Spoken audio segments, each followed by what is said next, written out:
And now, from beyond our dimension, this is the JeffMara podcast. Here's Jeff. Today's guest is Ian Jaidid.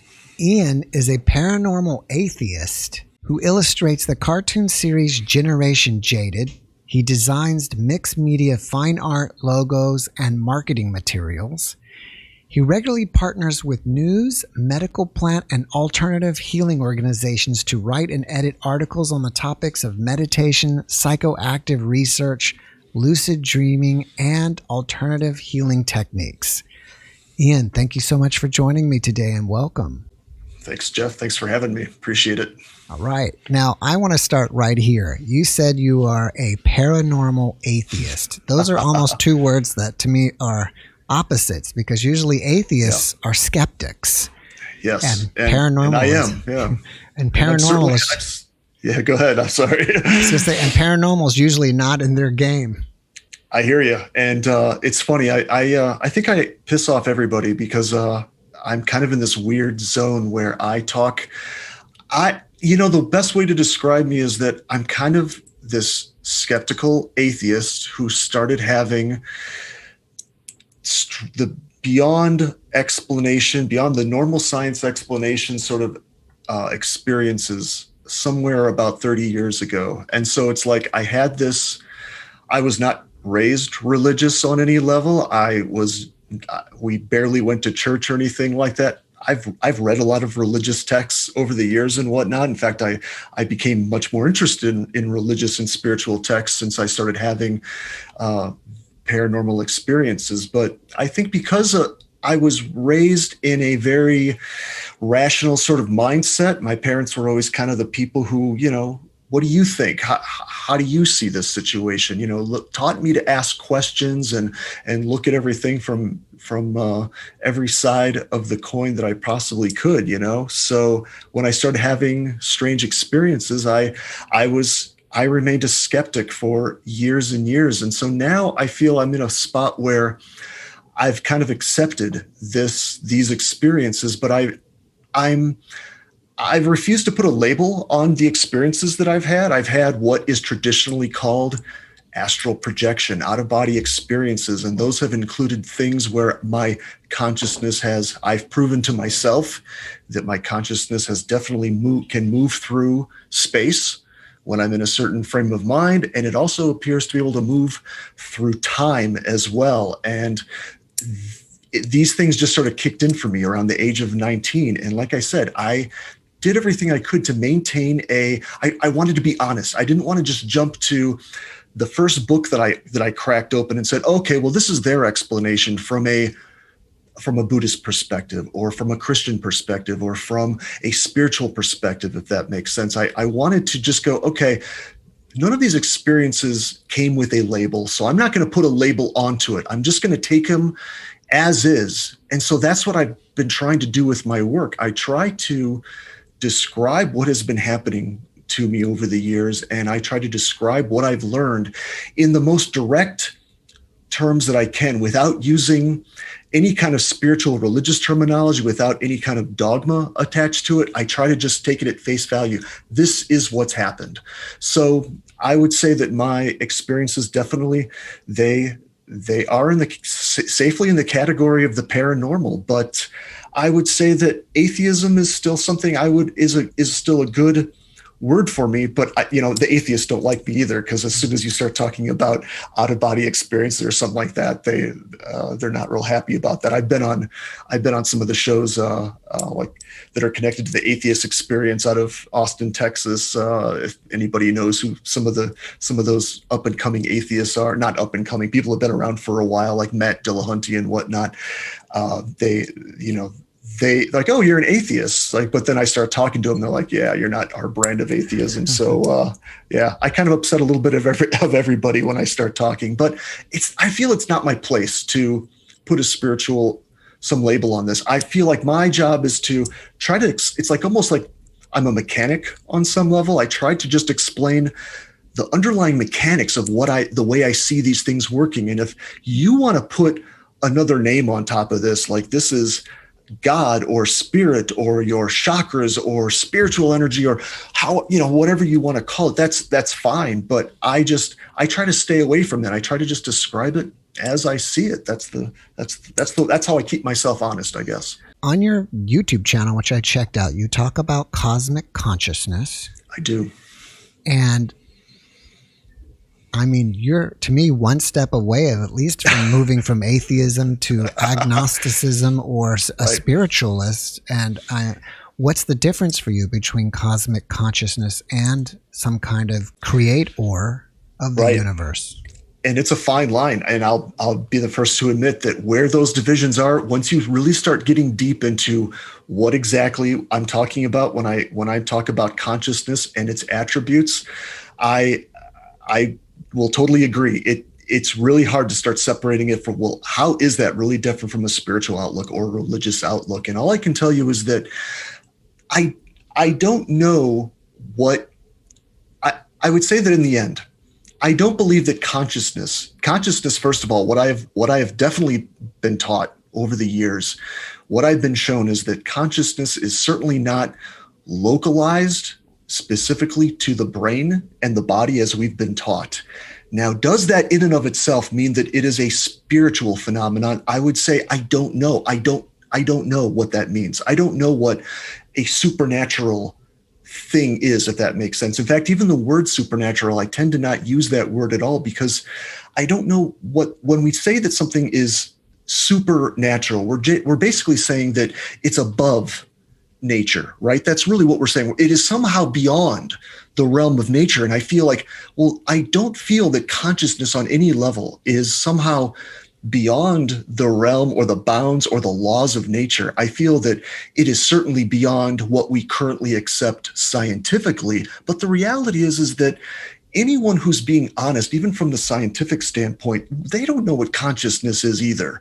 So my feeling is like, well, you can't really come back and say, well, this absolutely breaks some laws of, you're talking about consciousness in a way that breaks the laws of science or something. And no, they don't, because we don't understand what consciousness is. All we have are a lot of ideas. We have a lot of guesses, and no one's been able to find exactly what's going on with it. So what I found are some of the attributes is that I almost sometimes, and if you watch my show, I often will refer to it in terms of quantum physics. That's something that I started studying quite a bit of. And I know that quantum physicists hate when people start talking about quantum physics when they're not a quantum physicist and they have this kind of background with consciousness. But, I'll say this. We do know that matter in our universe definitely can operate on a couple of different levels. We were always taught like light, for example, it seems to act like a photon, like a particle, like an individual thing, but it can also act like a wave. Light can be like a wave, and then it can also be like back to a particle again. And then we found out through quantum physics that, well, everything operates like that. It seems that all matter, when you get down to the heart of what matter is, it can act like a particle or it can act like a wave. And that seems to be that's almost kind of the nature of the way I see consciousness behaving. When consciousness is attached to what we generally call the personality, your identity, or your ego. And we can go into that exactly. I go into the mechanics of exactly how I believe consciousness is attached to a limited viewpoint that seems to be localized within our body. So I would say that when we are operating normally during the day, consciousness is kind of behaving as a particle. But what I've also found is that under certain circumstances, once you shut down all the mechanisms within the body that are holding that particle in place, it can then move beyond that. It can act more like a wave. And I have found that I obviously can move beyond my body. And this began with lucid dreaming experiences and meditations and whatnot. But does any of that, when we come down to the bottom of all of these topics, does that mean that that consciousness is a spiritual phenomenon? I would say that I think that we don't have. I think our current understanding of it is very limited is all that I could tell you. That's all that I know. I think that maybe eventually down the road, we will have a better understanding of consciousness. Maybe we will understand that it is more like some sort of quantum wave that we can somehow identify, somehow kind of understand on some level, and we can define. But that's just not the situation right now. But that's the case for so many things throughout our history that we didn't understand, that, at first we maybe thought were magical,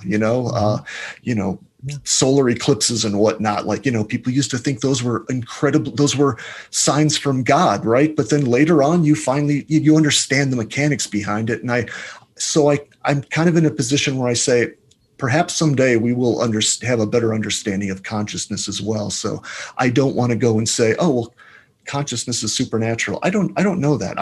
I think it's a perfectly natural phenomenon. I don't think I've done anything that breaks any laws of physics. I think it just changes our idea of what physics is or how consciousness works. Are you on the side that consciousness is separate from the body? Some people I think will call dualism. Or are you on the other side that says your body is just a manifestation of consciousness in this dimension? That's a good question.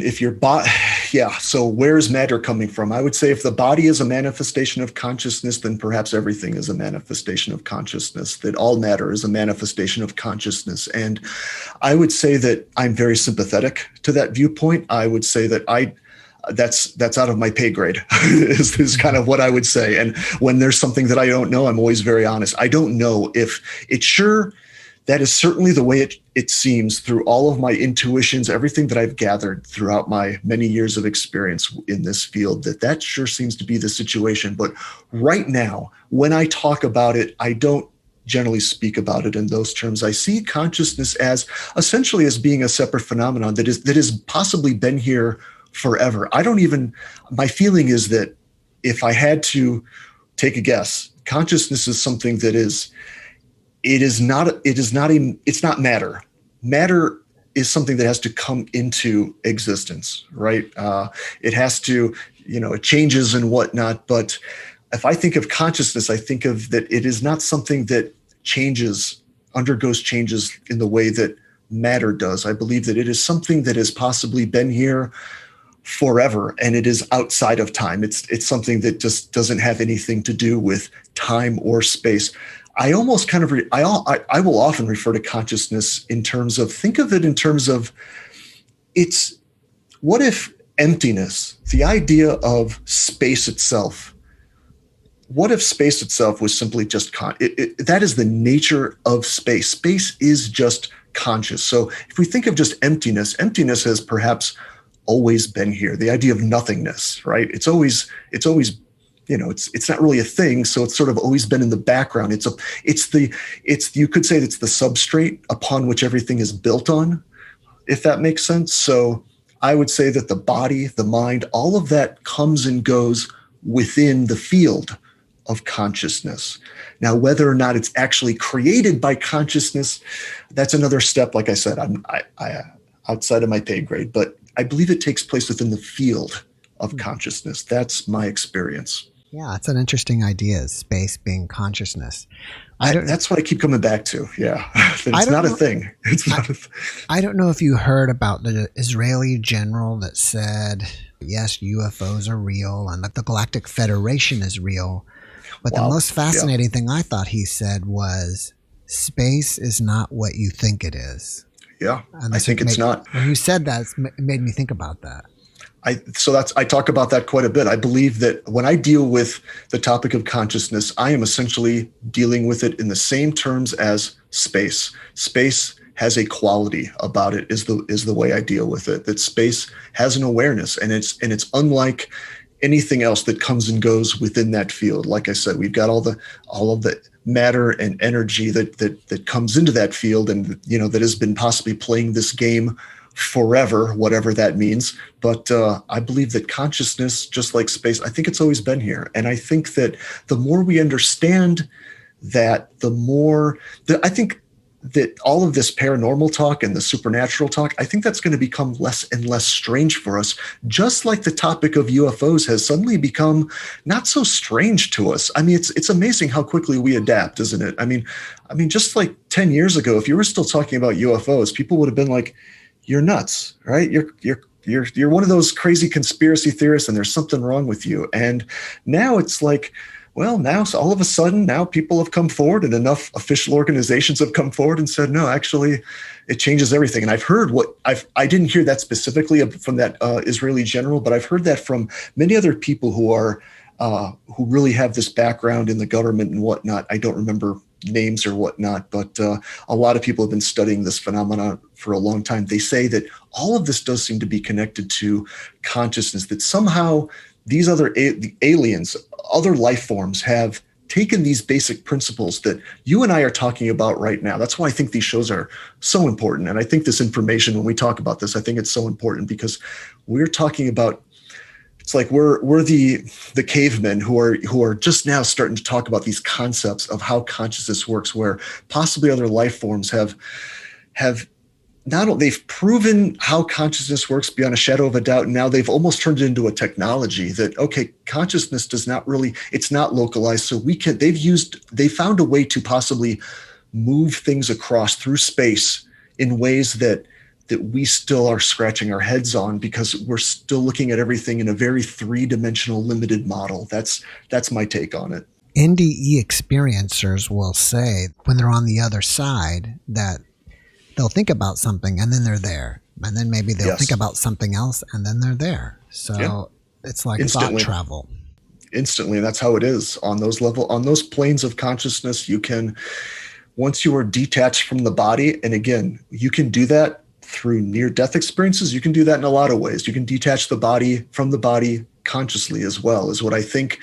I think that's where we need to evolve to, essentially, is how I feel. Near-death experiences are really amazing because, your body is completely shut down in a coma or whatever has happened, whatever kind of trauma has forced your body to completely shut down at that point. But you don't need, I would say that it's not necessary to take things that extreme with your body. You can shut down the right mechanisms. If you understand the right mechanisms to shut down, you can shut down the right mechanisms consciously and move beyond the body without this being something that just happens to you by accident, so to speak. So I believe that that's where we need to go. We need to start moving into these spaces completely consciously, and that's what I'm working on. That's what I'm trying to get the information out there so other minds can pick up, where I'm at as well, see where you can take it. I guess the next step would be if we could take matter, encapsulate it into a bubble, then move it into that astral realm. Right. Transport it wherever you want, then pull it back out. That's UFO and the theory travel. is that that's what they're doing, right? That's what some people are saying, that it seems that that's what we're seeing when we look at these UFOs and we're trying to understand, well, how are they breaking all of our laws of physics? How is it that they can just, and I've seen 2 UFOs in my life at this point. And they move exactly how, what you see in some of these videos. The first experience I had, it's like they can just stop on a dime. They can immediately go from 0 to, who knows, 500 miles an hour, in a blink of an eye, without speeding, without that time of speeding up and building up momentum. And then they can stop again on a dime without there being any kind of repercussions from that volition. That makes no sense to us. And again, some of these Navy people and whatnot, they're, some of these soldiers, they're seeing these things go underwater without even making a splash. And I think that, I think we're perhaps either we have absolutely no understanding of the physics that they're using, or my feeling is what you kind of suggested there, that the confusing thing to us is that we're not really seeing something that is even operating within our laws of physics. It is kind of like you're seeing something that is possibly projected inside of perhaps a bubble on some level, that it's showing up on our scopes. We can see it with our eyes and everything like that, but it's perhaps doesn't have quite the same kind of, it's not really here the way we think of matter and energy being, around us. It's something that's possibly more in the lines of being projected. And so it doesn't, it can do anything we want it to, just like as if somebody's playing with a pen light or something like that. We're the cats confused by a pen light going, how can this thing move around so fast? We're like, yeah, because you don't understand what's really going on here. It's not really a thing that's moving, if that makes sense. That's kind of that's one analogy. Yeah, I like that. We're stupid like cats. In your videos and your writings, you mentioned that the biggest gateway to the paranormal is through lucid dreaming. Yes. Why is that? So that was my introduction to all of this. It was what I learned to call lucid dreaming, and my first experience took place. Actually, I did a video on that a couple of months back. My very first experience with this realm, and I had just entered a lucid dream around the age of 19, and at the time, all I knew afterwards was I knew I had entered a state of consciousness that was completely different than anything else I had experienced. I had never experienced something so intense, something so real ever, and that's something you hear quite a lot from people who go into these states, that somehow everything seems like 10 times more real than my daily reality. Like I was more awake than I ever have been. And it wasn't until later that I really realized what it was that made these experiences so strange. And after that first experience, these just started happening to me spontaneously. I knew nothing about lucid dreaming. I had never heard of the term lucid dreaming or any of this stuff. This was not my background. I had no understanding of any of this sort of stuff. So I had to really start going to do my research. And again, like I said, this was some 30 some years ago and the internet wasn't really around. So it was laborious. I had to go to bookstores and go, okay, where do I start? Do I start with religion, spirituality, psychology, neurology? I have no idea. Like, I don't know what the heck just happened to me. And what I found was that they can be best described as what we call lucid dreaming. And what makes a lucid dream is what holds all of the cards. That is this: when you wake up in a dream, and that's what lucid dreaming is. You are waking up and you are realizing the nature of your experience. You are realizing that you're dreaming. And so when that happens, the dream that you were caught up in, the storyline that you were caught up in, stops, and you are completely detached from it. It means nothing to you anymore. And that, it took me years to understand the power of that.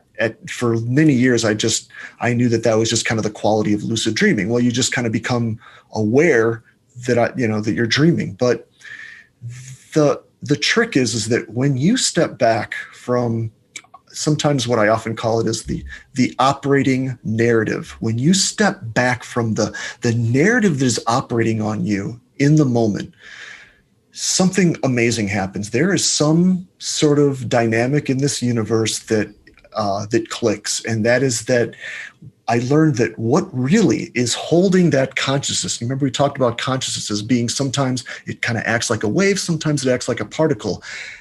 Our storyline, our narrative, our very context is what is holding that wave to make it appear that it is isolated, or that our consciousness is isolated inside, sitting somewhere behind our eyes, in our brains, yada, yada, yada. But when in reality, it is not. It is, I would say in many ways, it's an illusion. It's what maintains the illusion that your consciousness is held in one state. And what's funny is that after I started studying some other philosophies, like Buddhism or Hinduism, they directly speak about this idea that everything you believe you're seeing really is an illusion. That you are actually, your consciousness is in, some aspects of Buddhism will say, especially Zen, will say that you really are in an enlightened state all the time, but you are we're kept under an illusion, kind of like in the Matrix on some level. You are kept under this idea that you are following this storyline, you are following this pattern, you're trapped within this context, and that context is upheld moment by moment by your internal dialogue. That is the trick right there. If you can, and again, that's why all meditations and every good meditation always goes back to learning to control that internal thinking, that internal dialogue.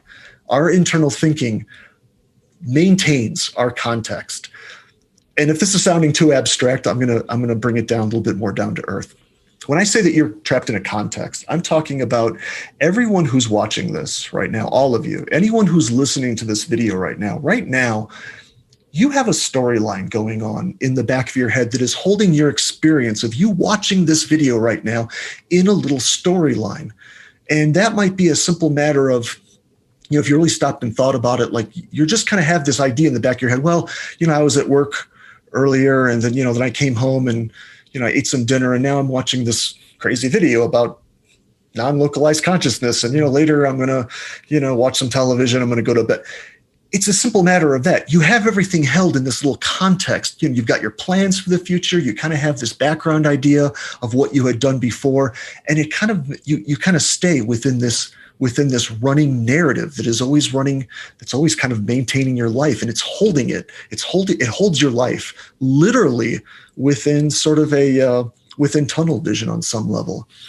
So in a near-death experience, I would say that those parts of your brain are physically shut down. Those parts of your brain that maintain that inner dialogue, that maintain that context, because that's really what your brain is for. I mean, our brains are, if our brains have one major job, it's to take billions and billions of pieces of information and to, collate it and to edit it down so that it makes a nice streamlined reality for us, right? And we are trapped in that stream, you could say.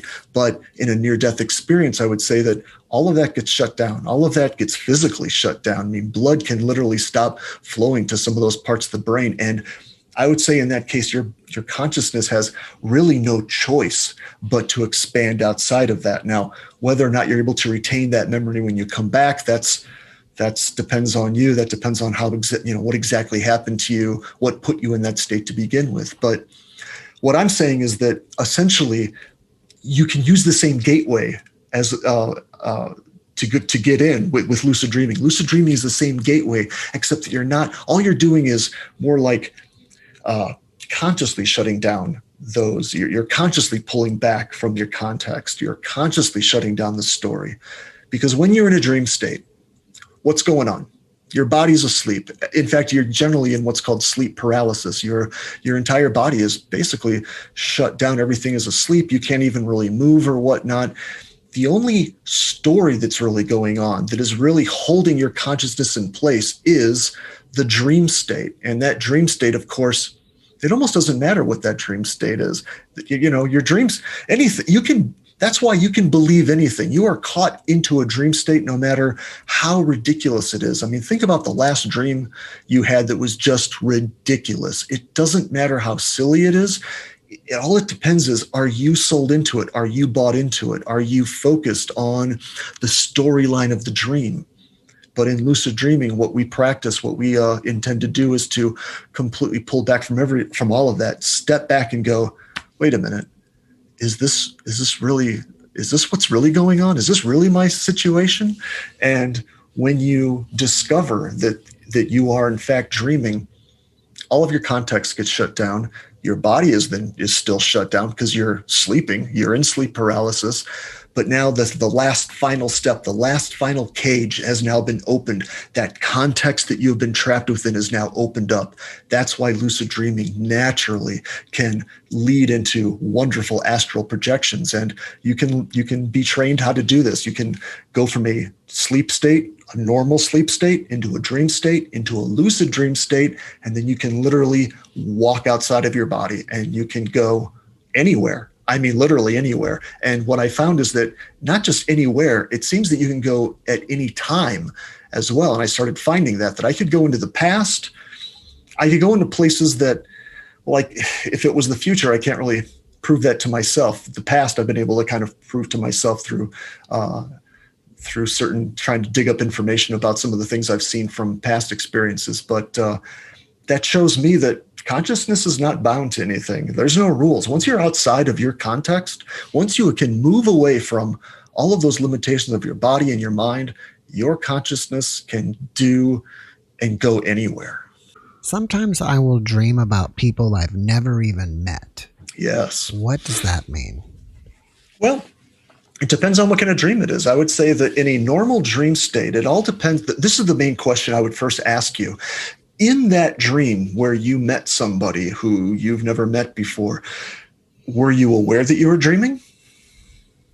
I don't remember. Probably not at the time. Not until I woke Yeah, up. so you probably weren't aware of it. So when you're not aware of it, when you're not conscious of it, then you are kind of, the way I refer to a normal dream state, you're still kind of being led around by the throat. You've kind of got the leash on some level. And that's the story of the dream. You're talking to some person, whatever happened in your specific dream. If you think about that storyline, wherever you were when you met this person, there's a little story going on there. It doesn't matter how simple it is. It might be a simple matter as, you're standing on a beach and you're talking to somebody or whatever that you've never known. It's as simple as that. That's all the mind needs to hold your consciousness in place. Mm-hmm. So at that point, what's going on there? I would say that, I'm going to look at that as anything else, as any other normal dream. I would look at that from a psychological standpoint. You are probably dealing with the subconscious. You are dealing with, the mind is very good at digging, putting together facial features and whatnot and coming up with things you've never really seen before, it seems like, even though it might be a mix of things that you have seen in the past, your mind has a way of mixing things together.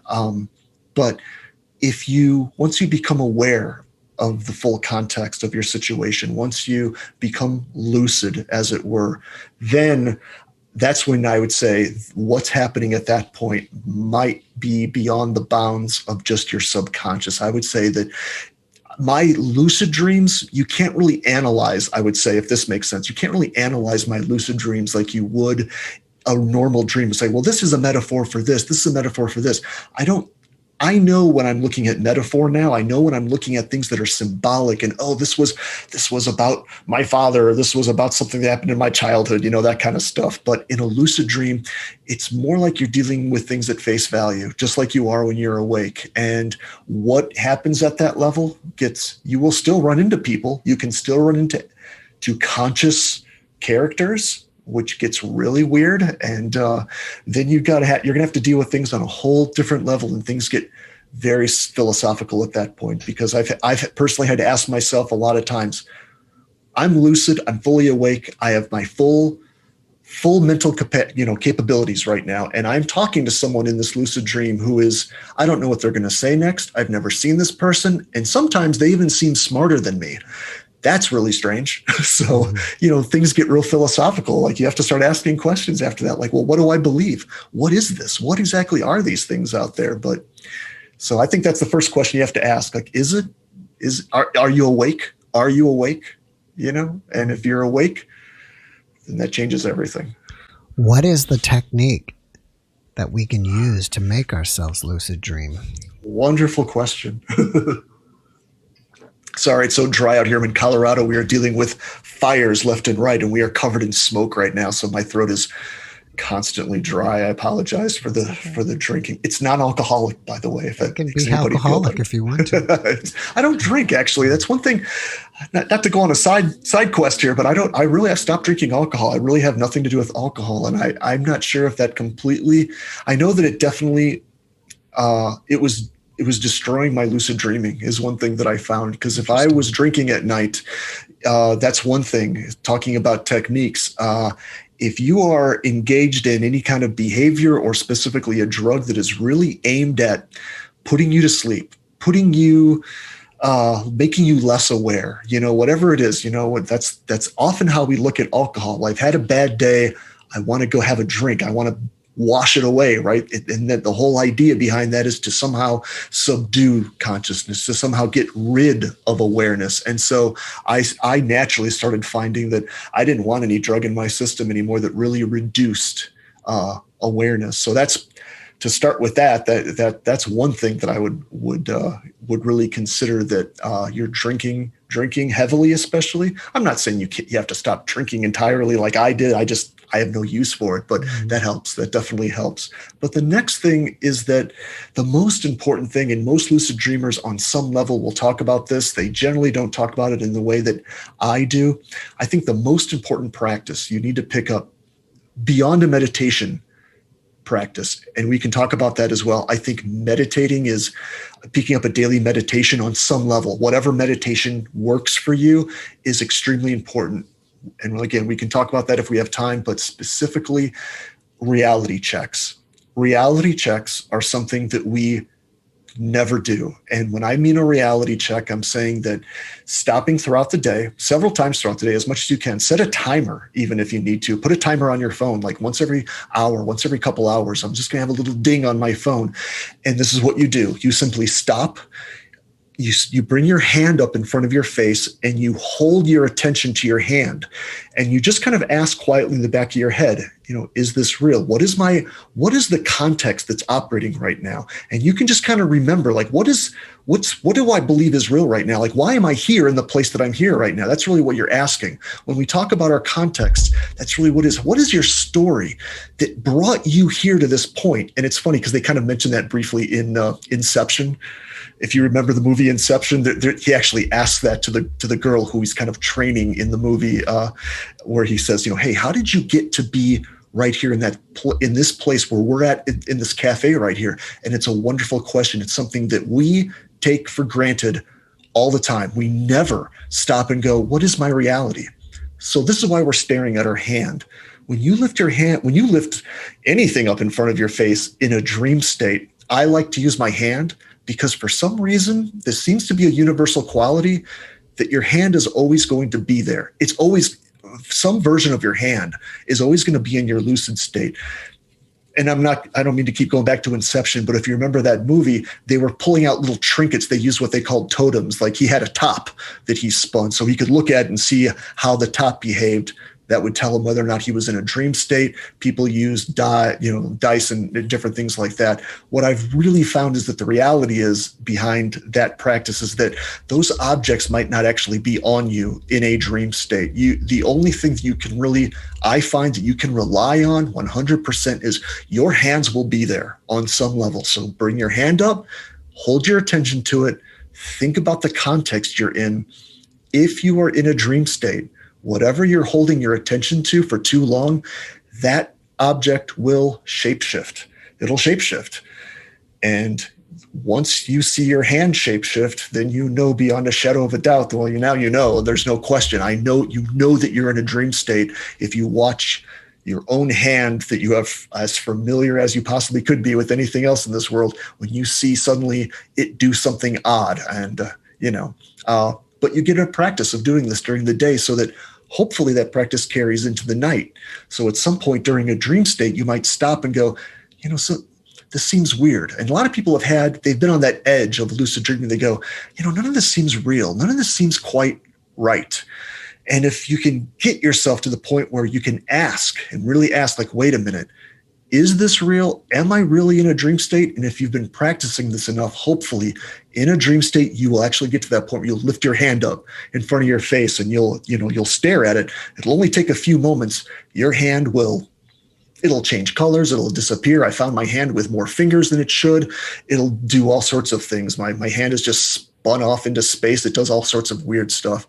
It's a little freaky, but you know immediately what's going on. You're like, oh, I'm in a dream state. And then that's where you can start building your consciousness. You start building your sort of your internal focus, your focus muscle, so that you could stay in that state. Because that staying in these states is a whole other trick unto of itself, because we're sort of domesticated to our daily world, and it takes some time getting used to being in a lucid dream state. But that's the doorway. If you can do those reality checks. And again, I have videos on this on my channel that I lay all of this out, exactly how this stuff works, if you want to get more information about how this works. But that's the best way, a reality check. Get into reality checks and stay with it. It might take a long time for them to work, but you have to stick with it. Most people who say, oh, I want to try that. I want to try lucid dreaming. They do a couple of reality checks during the day and then they give up, and that's right. Unfortunately that usually doesn't work because it's not enough. It's not enough to break the bounds that we have with our world. You have to get comfortable with stepping aside from the context of the world that you're in. And we're not used to that. We're used to accepting reality as it's presented. I'm going to say that one more time because it's so important. We're domesticated to accepting reality as it's presented to us. And that's true for our normal reality during the day. And it's true for our dream states as well. We just accept it. We never stop and go, man, why am I on planet X being chased by these crazy monsters? You're so focused on finding a solution to it. You never stop and go, is any of this real? We're not trained to do that. And you can train yourself to do that. Well, I want to follow up with what you said. Who is doing the presenting? So who's doing the presenting? Because you just said we are trained to accept the reality that's presented to us. So I'm going, who's presenting? Well, it depends on what state. So I would say that in our normal state, it's our brain. I would say my final answer is going to be your brain is the one that's always presenting reality to you. The brain's job, again, is always to take information in.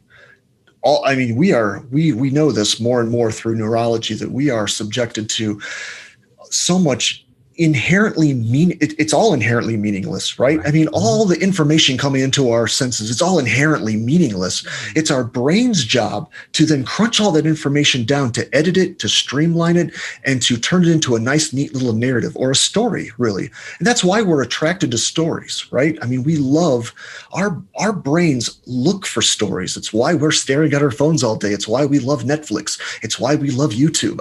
It gives us a nice, tidy little story that we can latch onto temporarily, and it's nice. It's easy and it's comfortable, and it makes everything seem simple on some level. But we also have to be used to and comfortable with stepping away from that. So when you ask, like, what is presenting, I'd say on some level, it's our brain. It's our brain that is taking reality as is, and it is telling us a story. And it's we. So in some way, you could say it's we ourselves are the ones who are presenting it to ourselves, but we become convinced by it. We become tricked by it. You know, we've been taught how to talk to ourselves since we acquired language, since we were very small children, perhaps even, as babies, we were taking in language. We were watching it, the way people around us communicated, and we were taking information on how to focus, on how to isolate, what to isolate on, what to focus on. That's what we're always doing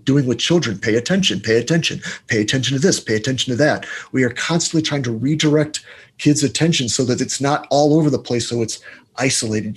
They can isolate their attention down to one thing, which is very important. But I'm also saying that we have to be aware that, like you said, we are the presenter. We are the ones doing this to ourselves, and we have to learn how we are doing this. It is an activity that we are doing moment to moment. Our internal dialogue is running constantly, right? I mean, it is just, it's all the churning and the constant and the planning. And there's nothing wrong with that. That's how we were designed. That's probably why we're, at the top of the food chain, because we're so good at looking into the future and planning what things might work out this way. What if it works out this way?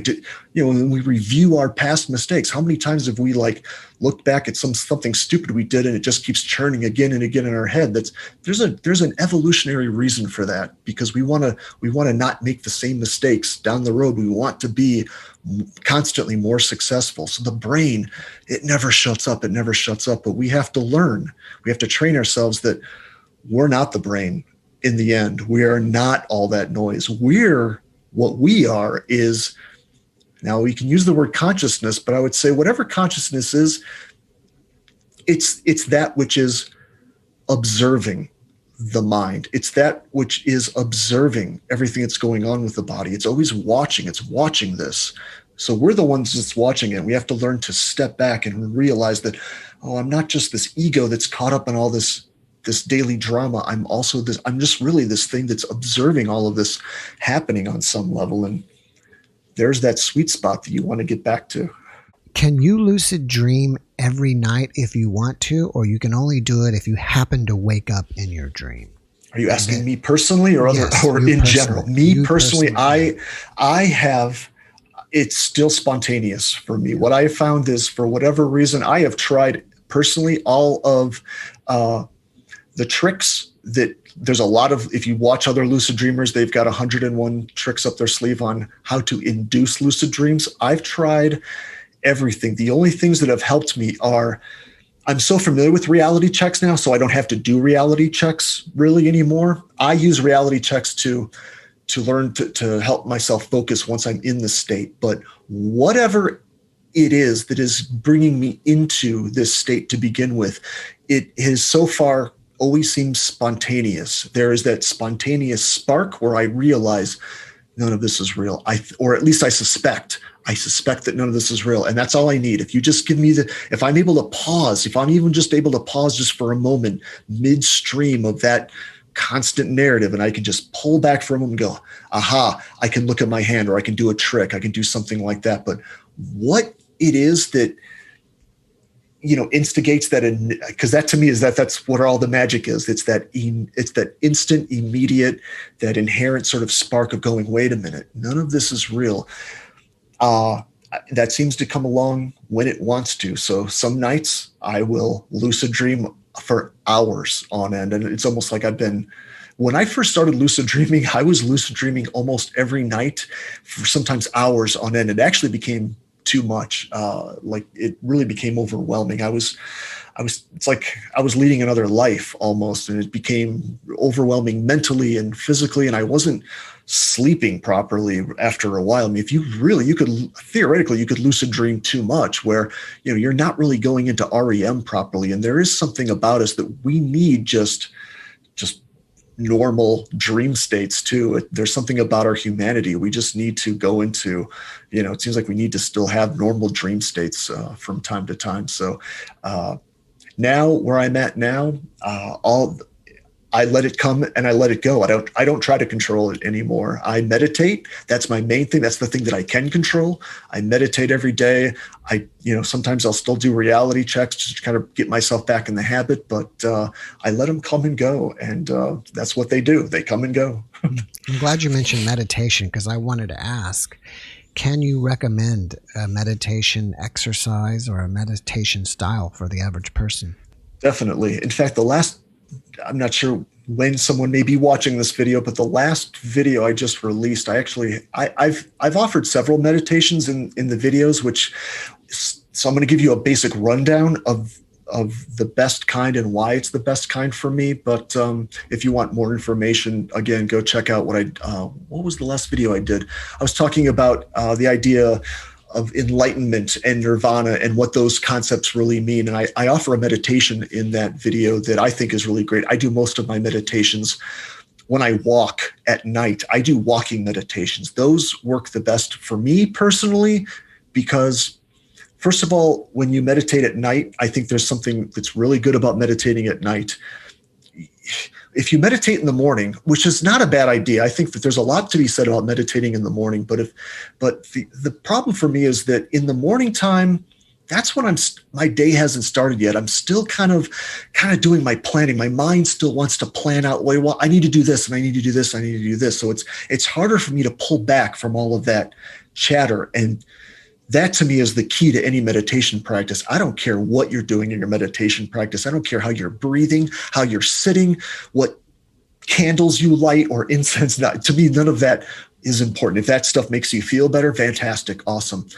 To me, again, I'm that guy who's going to go to the core mechanics of it. You've got to find a meditation that is bringing you fully conscious of your internal dialogue. What is your story that you're running right now? And you need to pull back from it. You need to essentially distance yourself from all the internal noise. So it's easier for me to do that at night, for the simple matter that I've already done all the things I need to do. It's like one of the last things I do during the day, right? So I've done all that stuff. The only thing I'm really going to do after I meditate is, maybe get a snack and, watch some television and go to bed.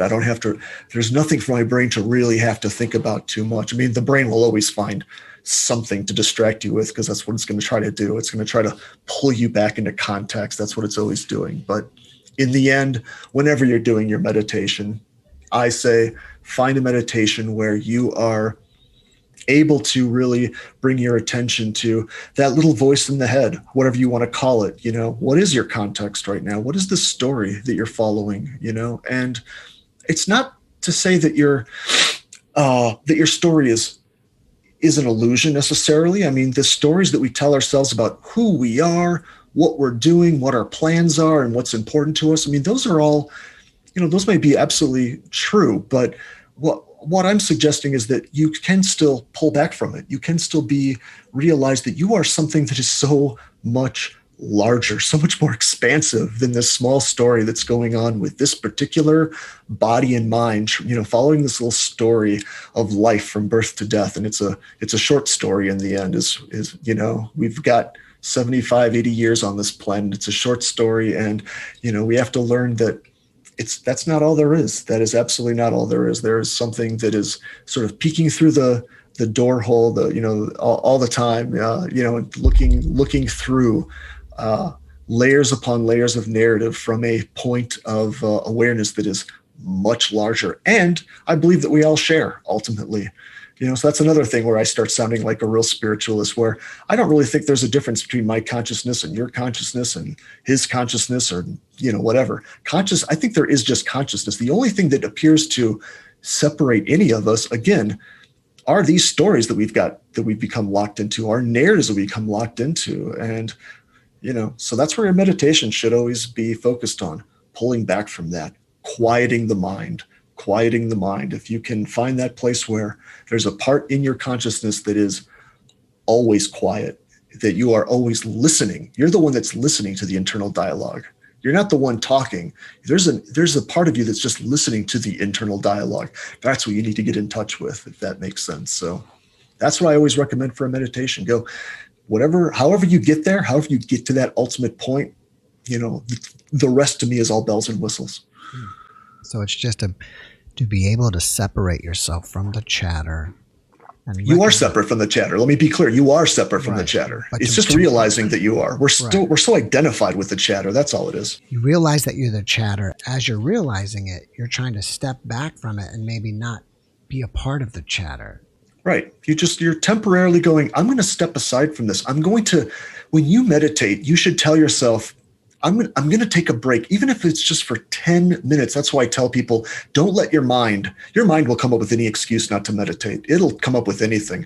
You really have to tell yourself, look, for this 10, 15 minutes, I'm not going to plan what's going to go on later. I'm not going to think about that financial problem. I'm not going to think about that relationship issue. This is just my time where I'm not planning. I'm not going to solve. I'm not problem solving. I'm off duty for the next 10, 15 minutes. You have to really get into that mindset. And then and you start realizing that that's really all the internal dialogue and all the internal noise and chatter is really about. All it really is doing, it's trying to organize and plan, think about what's happened in the past, plan for the future, yada, yada. And you start realizing like all it's doing, it's just it's an organizing tool. And it's a tool. It's a tool that you can set down. It's a tool that you can just go, oh, it's this thing that's always trying to organize my life into this nice streamlined little pattern. I can just set that aside for a minute. And you have to make a kind of a pact with yourself for this, for these 10, 15 minutes, whatever it is, that's what I'm going to do. I'm going to set that aside and I'm just going to be conscious.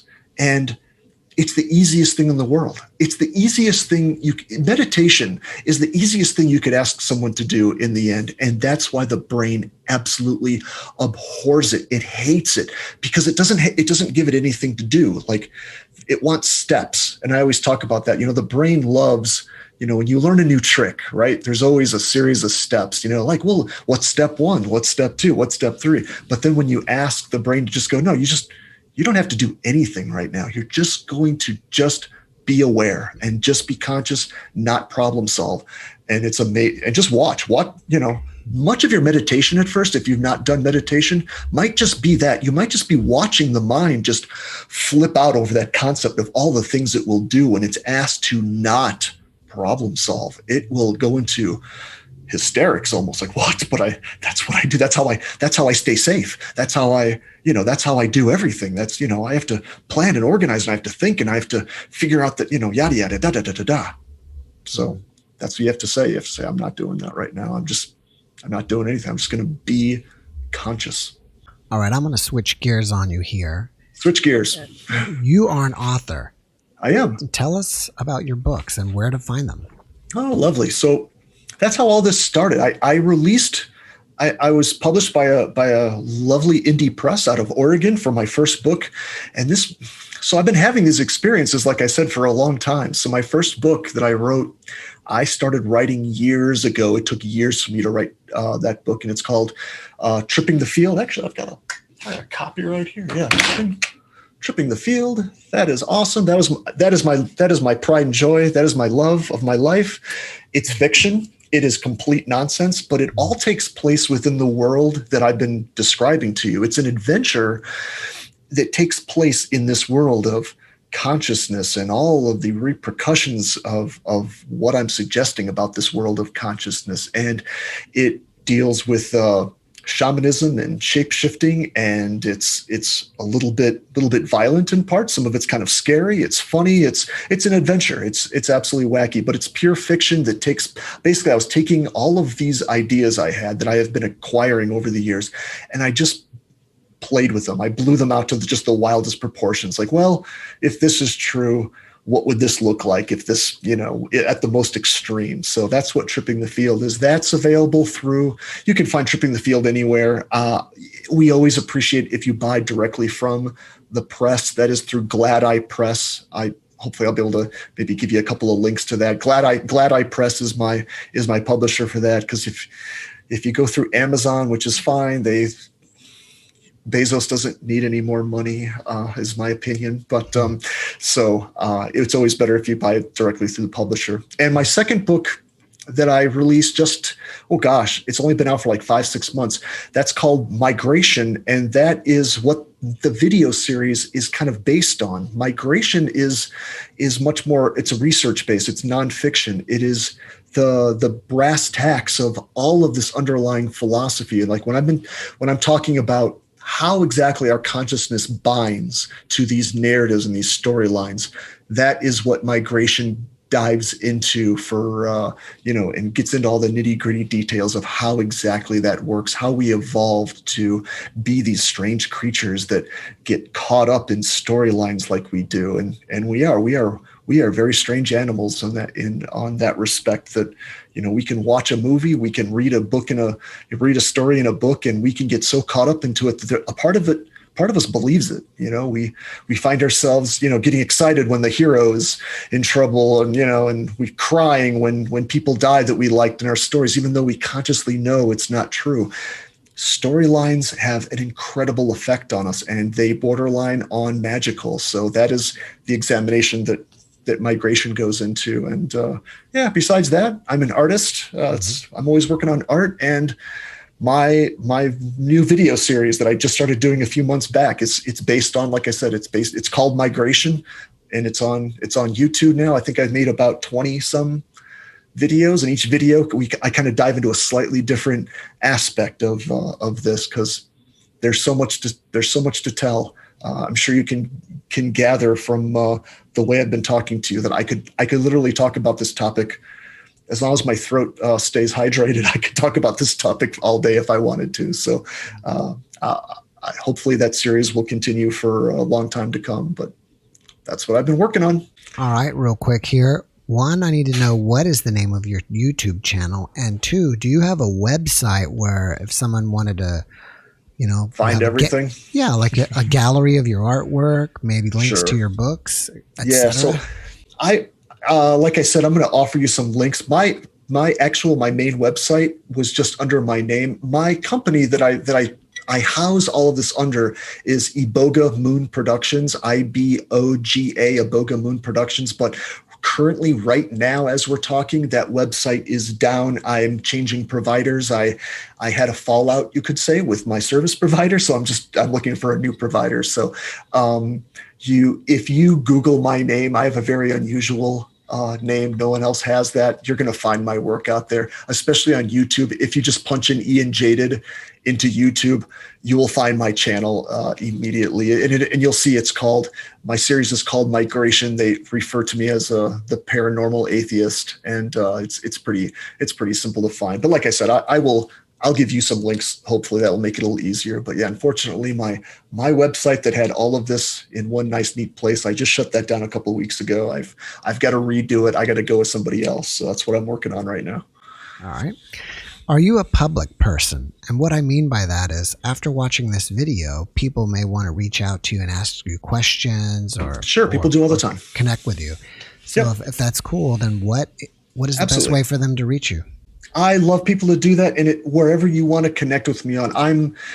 I will say that my publishers kind of pushed me into having a presence on like Instagram and Twitter, and I do have. If you just punch my name into any of those, you will find me. I'm not on Instagram and Twitter as much. I tend to be on Facebook more, and I've got my personal problems with Facebook, but it's a really nice format to be able to have cold conversations back and forth. I really do like the format for being able to add photos and videos and nice links very easily. Facebook makes that very easy.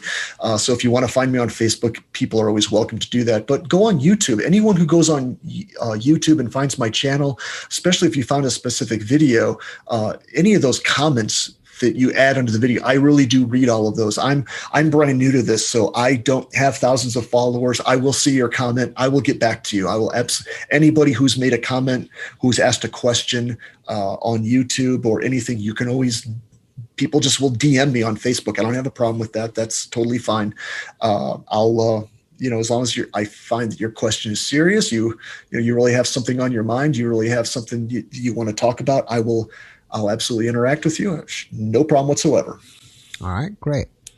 Before we wrap it up here, do you have one last message, actually one last positive message that you can share with everybody? Sure. It's the message I've been sort of pitching, you could say, this whole time. What you are behind, right now, you're watching, again, you guys are watching, whoever you are, you're watching a video right now, and behind all of your beliefs and your planning and your thinking, there is a pure awareness behind all of those layers of meaning that's going on for you. And that is something that is eternal. You are going to return to that perfectly at the end of this journey, is what I found. And you can tap into that pure awareness whenever you want to. There are very simple techniques that we've been kind of touching on this very show. So, and it all leads back to the same truth, that what you are is literally eternal. I believe that it is something that cannot be destroyed. It is something that cannot die. And that, to me, is that the implications of that are exciting and really enlightening. So that's, but don't take my word for it. That's the other thing. I don't want anybody to ever take anything that I say on faith on any level. There's no reason for that. Go try these techniques. Take a look at what I've been presenting. Do these meditations, do these reality checks, get yourself educated on how these work. And it has to be real for you. You'll never get there by just taking the word of somebody else. You can tap into this yourself. Whoever's listening to this, you have the tools, all the tools you need to tap into these realms that I'm talking about. You absolutely have everything you need at your disposal. You have consciousness, and you are that consciousness. So it's just moving all the other stuff out of the way. It's, as Yoda said, you have to unlearn what you have learned. So that's my last final word, I think. Well, thank you for that, Ian. It's been an excellent conversation. Thanks, Jeff. We could go on for hours and hours. We could. And so maybe we'll get you back again sometime. I would love that. Fantastic. Thanks, man. All right. Well, enjoy your evening and take care. You as well. Take care. Thanks. Bye-bye. Bye. Thanks for watching the JeffMara podcast. I really appreciate you. Another way to show support is through YouTube memberships. And if you do, there are loyalty badges and other perks depending on your level of membership. All you need to do is click the join button underneath the video to find out more. Thank you for your support.